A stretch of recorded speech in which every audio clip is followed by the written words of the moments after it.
Data kementerian menunjukkan jumlah pemberhentian pekerja yang dilaporkan oleh Sistem Insurans Pekerjaan ataupun SIP di bawah Perkeso sehingga 27 November 2020 adalah seramai 99,696 orang. Sementara itu, seramai 120,296 orang daripada 372,934 pencari kerja pula telah berjaya mendapat pekerjaan.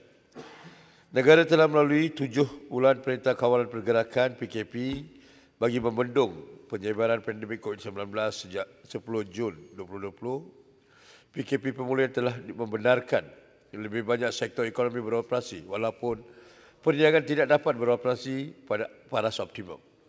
Pada masa yang sama, Tuan Yang di-Pertua, pelbagai pakej rangsang telah disediakan oleh kerajaan bagi membantu mengurangkan impak negatif pandemik ini terhadap ekonomi termasuk pasaran buruh. Oleh yang demikian, penambahbaikan berterusan dapat diperhatikan dalam kedudukan tenaga buruh walaupun pada tahap sederhana. Perkara ini dicerminkan oleh pertumbuhan positif bulan ke bulan dalam guna tenaga sejak Jun 2020 serta kadar pengangguran yang menunjukkan tren penurunan. Tuan Yang di-Pertua, berdasarkan survei tenaga buruh STB oleh DOSEM, pekerja-pekerja dalam sektor penerbangan dan perhotelan dan pelancongan yang amat terjejas akibat pandemik COVID-19. Berdasarkan STB juga, kadar pengangguran tertinggi pada tahun 2020 telah dicatatkan pada bulan Mei 2020, iaitu sebanyak 5.3% dengan bilangan penganggur seramai 826.1 ribu orang. Pemulihan pasaran buruh Malaysia dapat diperhatikan dengan kadar pengangguran menurun daripada paras tertinggi iaitu 5.3% kepada 4.9% iaitu 773.2 ribu pada Jun 2020. Kadar pengangguran terus turun kepada 4.7% pada Julai dan kekal pada kadar 4.7% pada Ogos 2020. Data terkini SCB pada September 2020 pula menunjukkan kadar pengangguran telah menurun kepada 4.6% dengan bilangan penganggur seramai 7,307.5 ribu orang. Adalah dijangka bahawa kadar pengangguran pada Disember 2020 akan melihat penurunan kepada 4.5% dan tren penurunan kadar pengangguran ini akan berterusan sehingga 2021. Terima kasih. Terima kasih Menteri. Silakan soalan tambahan.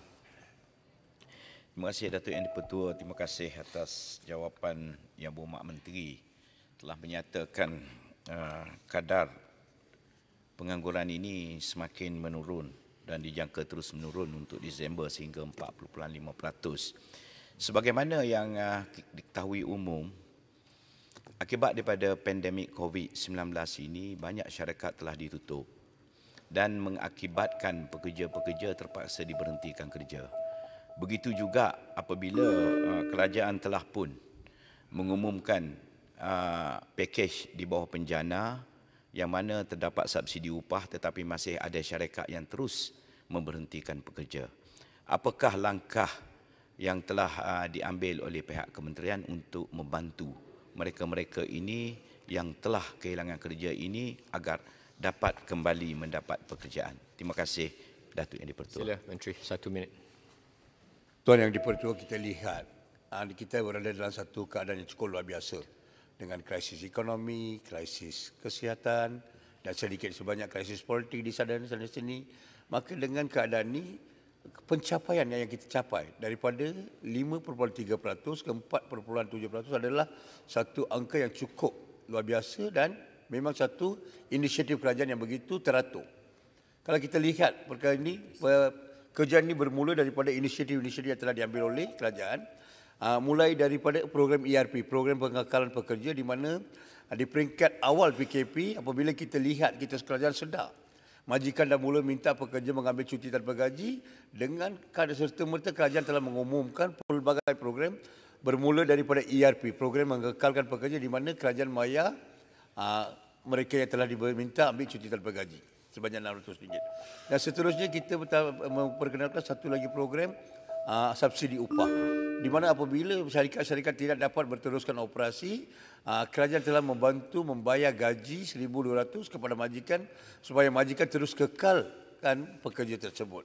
Dengan usaha ini, kita sempat menyelamatkan 300,000 syarikat yang melibatkan 2.72 pekerja. Dengan program subsidi upah yang diperuntukkan sebanyak 18 bilion tahun yang dipertua, kita telah menyelamatkan hampir 2.72 pekerja di negara ini. Ini satu inisiatif yang cukup berkesan dan seterusnya kita telah menambah baik portal Job Malaysia kepada My Future Job dan juga program insentif. Kita bagi insentif kepada majikan. Apabila majikan ambil pekerja tempatan, kita bagi insentif. Dan insentif ini berbeza kepada golongan bawah 40 tahun dan 40 tahun ke atas. Supaya kita menggalakkan lebih banyak peluang diberikan kepada kumpulan yang penting seperti 40 tahun ke atas dan juga orang OKU.